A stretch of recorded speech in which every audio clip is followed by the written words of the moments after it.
was finishing a late shift as a rideshare driver, the kind where every minute feels stretched thin by exhaustion. It was my last pickup of the night, a remote location listed as an old campground nearly 30 minutes outside of the city.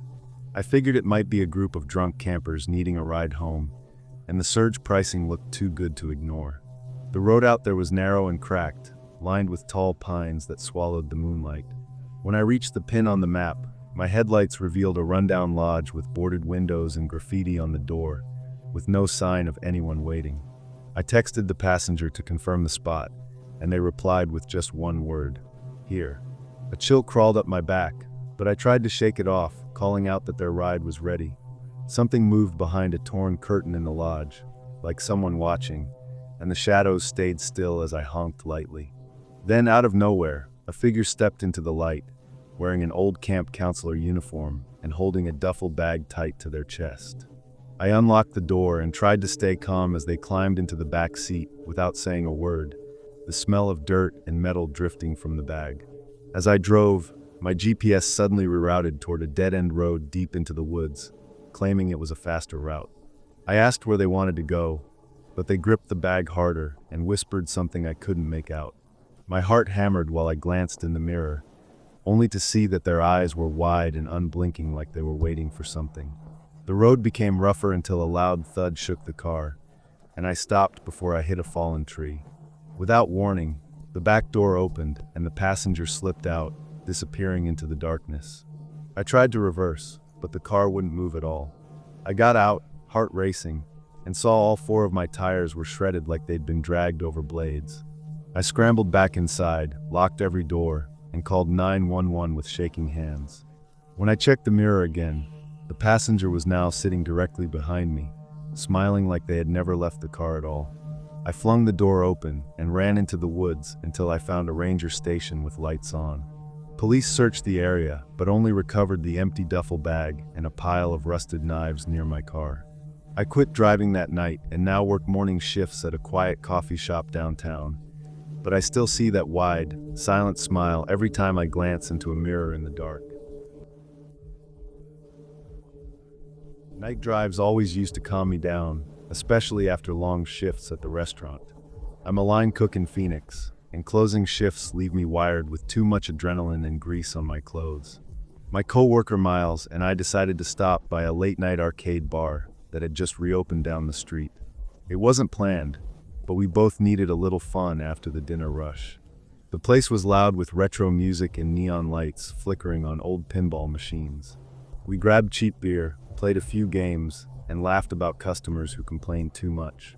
Near the back, a guy in a metallic robot mask kept staring at us, like he recognized us. He followed when we moved to another game, never speaking, just watching from a few feet away.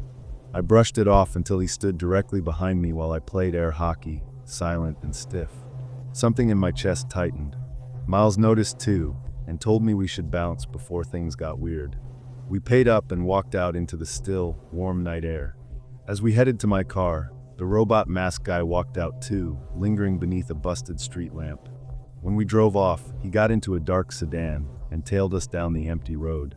We made 2 random turns, and he matched both. Miles told me to speed up, but every time I did, he crept closer. I drove to a well-lit gas station, and he peeled off like he didn't want to be seen. Miles laughed nervously and said maybe it was nothing, but my hands shook on the steering wheel. After I dropped him at his apartment, I noticed the same dark sedan sitting across the street, headlights off. The car pulled away when I stared too long. I didn't sleep much that night. The next morning, when I stepped outside for work, a metallic robot mask sat on the hood of my car. I'm a hospital security guard in Oregon, and in my 5 years working nights, nothing ever rattled me like the lockdown we had in the children's ward. It was a cold evening, rain hammering the roof, when we got a silent alert from the nurse's station about an unknown person entering through a delivery entrance. He was last seen heading toward pediatrics. I reached the loading dock and found the door propped open with a brick and muddy footprints leading inside. Walking through the dim corridor, I radioed the front desk, and they confirmed police were on their way. The hall lights flickered as I passed the playroom, my flashlight sweeping over toys left mid-play.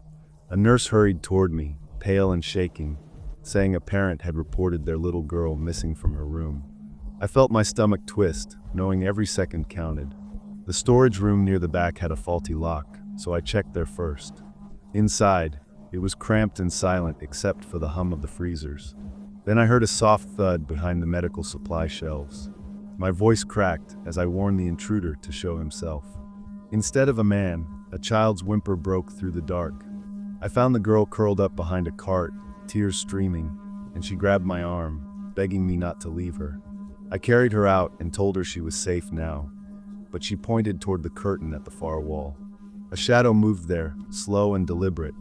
I backed up, shielding her as I called out again, but the figure slipped through the curtain and disappeared down the hallway. Police arrived right then and swept the floor with us. We found a trail of soiled scrubs near an emergency exit and a syringe on the ground. Hours later, officers located a man hiding in a drainage tunnel behind the hospital, still wearing a stolen badge. They said he'd been watching the ward for days. I still replay that night in my head, imagining what would have happened if I hadn't checked that storage room first.